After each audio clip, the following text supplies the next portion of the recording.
introduction. Honored guests, you might be wondering why he said that. Fellow Toastmasters, even though you know that the structure is that must be the title of my speech, you might be wondering, why would she ask him to say that? Why would she insult herself that way? And the answer is very simple. It's not an insult, it's simply a fact. According to the Vancouver Sun, Canadians spend $7 billion a year on diets and weight loss services. Now, there are quite a few of us. There are 35 million Canadians, so that's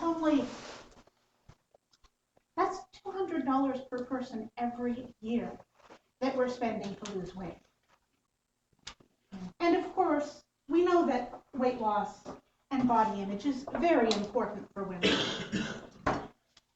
This was an advertisement some time back asking women if they are beach body ready.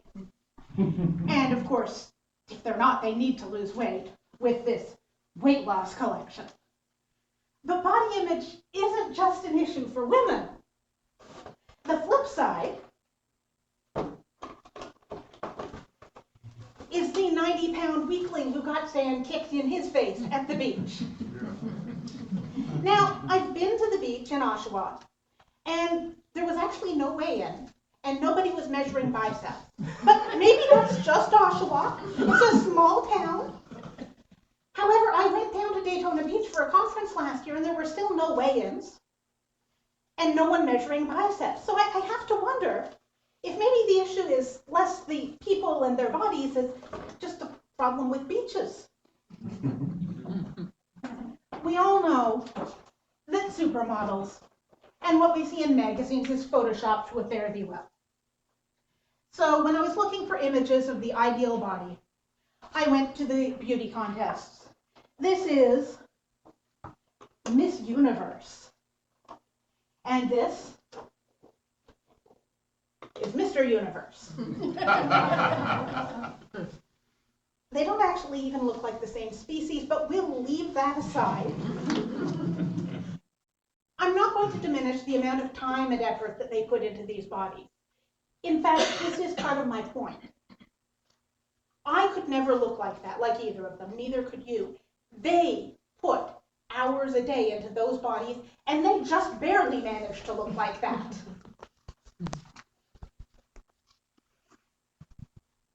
Maybe it's just vanity, except that there are real implications. People eat better and start exercise plans so that they can lose weight. And the research does tell us that eating better and exercising is good for your health. However, people start it to lose weight, and they don't lose weight. So they stop doing it. So all the benefits that they would have accrued are lost because they're not looking like this. There's a children's story. Many of you probably know it. The Unattractive Young Waterfowl. Some people call it the story of the ugly duckling. I don't, because honestly, he was never a duckling. We might be familiar with the shortened modern versions with lots of pictures. This is actually the 1913 edition from Hans Christian Andersen. The translator is not credited. But we remember the scene where the mother duck takes her ducklings, including the unattractive young waterfowl, into the duckyard, and everyone's picking on him. And in this translation, the mother duck actually says, "Leave him alone. He's doing no one any harm." Yes, but he is so large and so strange looking, and therefore he shall be teased. Mm-hmm. She brings them before the most royal duck in the duckyard. "Those are fine children that our good mother has," said the old duck. "All are pretty except one, and that one has not turned out well. I wish he could be hatched again." How much time are we wasting wishing we could be hatched again? How much time are we trying to get these bodies when these people can barely have these bodies? The unattractive young waterfowl spends a full year trying to be a duckling. He runs away from the original duck yard. He hangs out with wild ducks. He's captured. It's a really harrowing year, but it's not until the end of the year when he decides, I can't live like this anymore. Those swans are beautiful. I'm going to swim over and hang out with those swans, even if they kill me. That he learns that what he was all along is not a duckling or a duck, but a swan. He wasn't an ugly duckling. He was a perfectly normal-looking cygnet. The moral that Hans Christian Andersen has for the story is that it matters not to have been born in a duckyard if one has been hatched from a swan's egg. Fellow Toastmasters, honored guests, you're not ducklings. I'm not sure what you are. You might be a chickadee, a cardinal, a swan.